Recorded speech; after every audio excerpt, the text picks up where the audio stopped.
अस्सलाम वालेकुम नाज़रीन, मेरा नाम शहरियार शाह है और आप देख रहे हैं मेरा यूट्यूब चैनल कहानी है। नाज़रीन, मुल्की हालात दिन-ब-दिन बिगड़ते जा रहे हैं और मौजूदा मुल्की सियासी सूरत-ए-हाल जो इस वक़्त चल रही है, इसी पर बात करने के लिए मैंने हामिद खान अल-मशरिकी को अपने प्रोग्राम में दावत दी है। सर, आपका बहुत-बहुत शुक्रिया, आपने अपना कीमती वक़्त निकाला।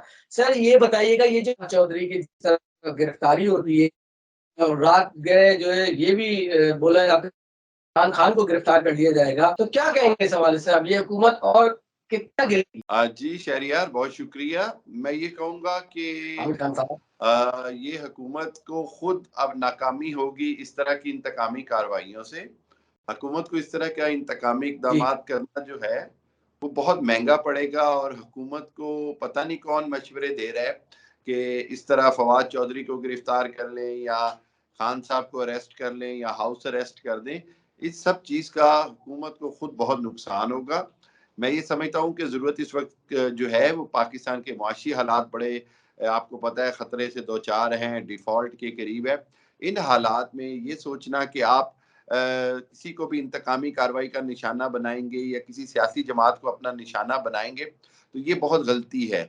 अक्लमंदी तो ये है कि तमाम इदारे, तमाम स्टेक होल्डर्स मिलकर बैठें और मुल्क के सियासी मुस्तकबिल के लिए, मुल्क के मुआशी मुस्तकबिल के लिए और पाकिस्तान के 24 करोड़ गरीब अवाम के लिए अवाम का सोचें, ना कि अपने-अपने बदले लेने के लिए फवाद चौधरी हों या कोई भी सियासी लीडरशिप हो, उसको गिरफ्तार करना या उसको कोई सबक सिखाना, ये बहुत खतरनाक रिवायत होगी। नहीं, आप सही कह रहे हैं, बिल्कुल आप सही कह रहे हैं। मुझे ये बताइएगा, ये जो लड़ाई चल रही है मुल्क में, इसका अंजाम आप क्या देख रहे हैं? क्या हो आने वाले दिनों में क्या देख रहे हैं आप? देखिए शहरियार, अगर ये सूरत-ए-हाल और ख़राब हुई, तो फिर हमें बहुत जल्द मेरे अज़ीज़ हमवतनों भी सुनने को मिल सकता है और उसके ज़िम्मेदार और कोई नहीं होगा बल्कि खुद ये अच्छा। सियासतदान और हम फिर कहेंगे जी कि मुल्क में मार्शल लॉ लग गया या ये हो गया, तो उसका ज़िम्मेदार तो और कोई नहीं बल्कि खुद सियासतदान है और उनकी गलतियाँ हैं। तो सियासतदानों को अपने मसाइल जमहूरी और सियासी तरीके से हल करने चाहिए। इलेक्शन वाहिद हल है मामलात को बेहतर तरीके से निपटाने का। खान साहब जीते या कोई भी जीते, अगर हुकूमत इस डर से इलेक्शन नहीं करा रही कि खान साहब जीत जाएँगे और हम पॉपुलर नहीं हैं, तो इसका मतलब ये है कि यही इमरान खान की जीत है। इमरान खान की जीत ये नहीं कि इमरान खान को कोई ज़बरदस्ती रोक सकता है, बल्कि इमरान खान की जीत तो ये है कि वो उसने 13 की 13 पार्टियों को एक्सपोज़ कर दिया है। सब पार्टियाँ डर रही हैं और अगर आज भी इलेक्शन हो जाए तो तमाम सर्वेज़ ये कहते हैं कि इमरान खान बिलाशुबा बड़े आराम से जीत जाएँगे, बल्कि हो सकता है 2/3 मेजॉरिटी भी ले जाएँ। सो हुकूमत को फैसला करना होगा कि क्या वो एहतजाज के रास्ते या इंतकामी कार्रवाइयों के ज़रिए इस निज़ाम को लपेटना चाहती है या मार्शल लॉ को दावत देना चाहती है या जमहूरियत की बका की खातिर इमरान खान या जो भी पब्लिकली जीतना है उसको मौका देना चाहती है। सर, ये बताइए आप कि पहले शहबाज गिल, फिर आज़म खान सवाती, अब फवाद चौधरी, अब क्या ये इमरान खान को कुछ पैगाम देना चाह रहे हैं कि भाई मैं आपकी जो ये मोटी मछलियाँ हैं इनको पकड़ पकड़ सकते हैं, तो आपको भी पकड़ सकते हैं। क्या ये मैसेज देना बिल्कुल चाह रहे ऐसे हैं? ही इसके अंदर ना सिर्फ इमरान खान को पैगाम दिया जा रहा है बल्कि अवाम को भी ये पैगाम दिया जा रहा है कि जी अब आप तैयार हो जाएं, हम किसी को भी पकड़ सकते हैं और ये एक तरह से इमरान खान को गिरफ्तार करने की रिहर्सल है। और आजम सवाती के साथ जो कुछ हुआ, शहबाज गिल के साथ जो कुछ हुआ, फवाद जी। चौधरी के साथ जो कुछ हुआ, मैं समझता हूँ कि तारीखी तौर पर ये बहुत बड़ी गलती है और हमारे इदारों को, हमारी हुकूमतों को खुद दुनिया की तारीख और खुद पाकिस्तान की तारीख से सीखना चाहिए। इंतकामी कार्रवाइयों से कभी भी ताकतवर और पब्लिक पॉपुलर जो सियासतदान होते हैं, उनको कोई फ़र्क नहीं पड़ता बल्कि वो मज़ीद पॉपुलर होते जाते हैं। तो अगर ये इंतकामी कार्रवाइयाँ करके समझते हैं कि इससे ये इनको दबा लेंगे, तो मेरा ख़्याल है कि ये इनकी खाम-ख़याली है। सर, ये तो बिल्कुल ऐसा लग रहा है कि ये डायरेक्ट अवाम से हो गया, हुकूमत वर्सेस अवाम, ये हो गया मामला। क्या बिल्कुल कहेंगे ऐसे आप? ही है। बिल्कुल शरियार ऐसे ही है।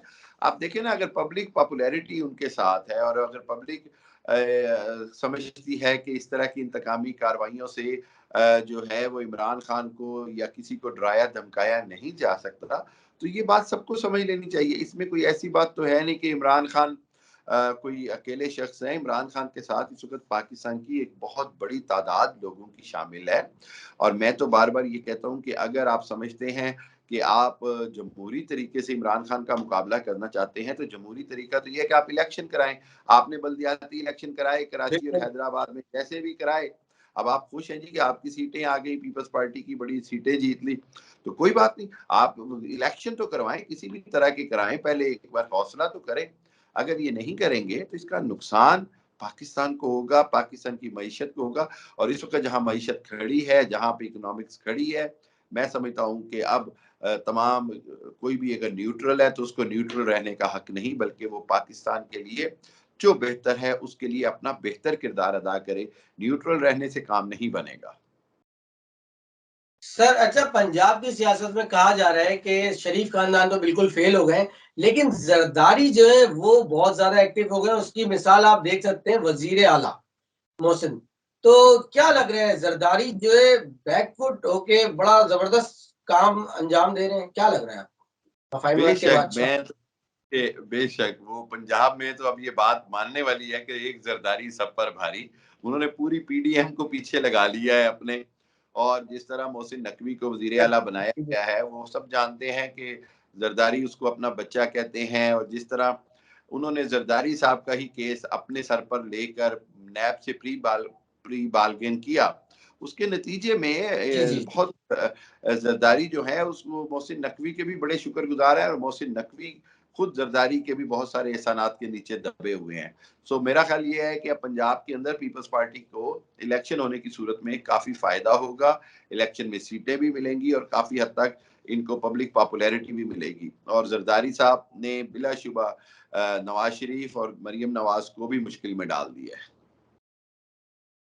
बिल्कुल, आप मरियम नवाज़ की आपने बात की तो मैं उनकी एक वज़ीर इत्तलात है, उनकी बात कर लेता हूँ। मरियम औरंगज़ेब की बात कर लेता हूँ।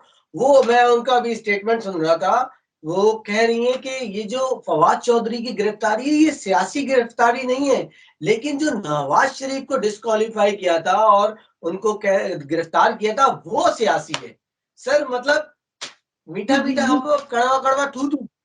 एग्जैक्टली ये कह लो, या फिर वो हमारे यहाँ ना पंजाबी में थोड़ी गलत मिसाल है कि वो कहते हैं कि मेरा कुत्ता कुत्ता तुम्हारा कुत्ता टॉमी। वो ये वाली बात है कि अपने लिए आपके कुछ और स्टैंडर्ड्स हैं और हमारे लिए आपके कुछ और स्टैंडर्ड्स हैं। या वो बस हुँ, बात इतनी सी है कि समझना पड़ेगा कि अगर सियासी इंतकाम उस वक्त गलत था तो आज भी गलत है। अगर किसी कोई मुजरिम उस वक्त था तो वो आज भी मुजरिम है। सो मुजरिम को सजा देना कोई गलत बात नहीं, सियासी इंतकाम करना कि जी अगर उसने मुंशी कहा है और इसके ऊपर एफआईआर कट गई है, तो इससे ज्यादा मैं समझता हूँ कमजोर एफआईआर मैंने अपनी पूरी जिंदगी में नहीं देखी। एक लफ्ज मुंशी कहने पे हमें तो आज पता चला कि भाई मुंशी गाली ही होता है। इससे पहले तक तो हम दोस्तों यारों को भी मुंशी कह लेते थे, हमारे अब्बा भी हमें मुंशी कह बिल्कुल है। देते थे। तो ये मुंशी का लफ्ज गाली कब से हुआ ये हमें आज पता चला है। बिल्कुल सही बात। मुंशी से याद आया मुझे, ये जो लंदन में एक बैठे हुए, खैर मैं तो नहीं बोल रहा, फिर मुंशी फिर कहीं मुझे भी ना कहीं पकड़ लें ये लोग। तो खैर ये नवाज शरीफ की बात कर रहा हूँ, उनका क्या इरादा लग रहा है आपको कि पाकिस्तान वो आने वाले वक्तों में क्या वो पाकिस्तान आएंगे और इंतखाबात भाई से पहले नवाज आएंगे? नवाज शरीफ का वापसी तो इस तरह निकाह की शर्तों की तरह है, वो अपनी शर्तें मनवाते जा रहे हैं। उनका दिल है कि उस दिन वो वापस आए जिस अच्छा। दिन उनको सीधा वजीर आजम हाउस वजीर आजम बना के भेज दिया जाए। इससे कम पे वो राजी नहीं मुझे ओह, नजर आ। तो छोटे भाई नवाज का क्या शरीफ होगा फिर? छोटे का क्या होगा? हाँ ऐलान तो कर रहे हैं, लेकिन मेरा ख्याल है कि अभी नवाज शरीफ नहीं आएंगे। नवाज शरीफ जब बिल्कुल जनरल इलेक्शन की कंपेन गर्म होगी उस वक्त आएंगे, और जब इनको आम माफी दे दी जाएगी। नवाज शरीफ एक दिन के लिए भी जेल जाने पर रजामंद नहीं है। तो इस हवाले से देखना पड़ेगा कि नवाज शरीफ आएंगे। मेरा जाती ख्याल है नवाज शरीफ अभी नहीं आएंगे।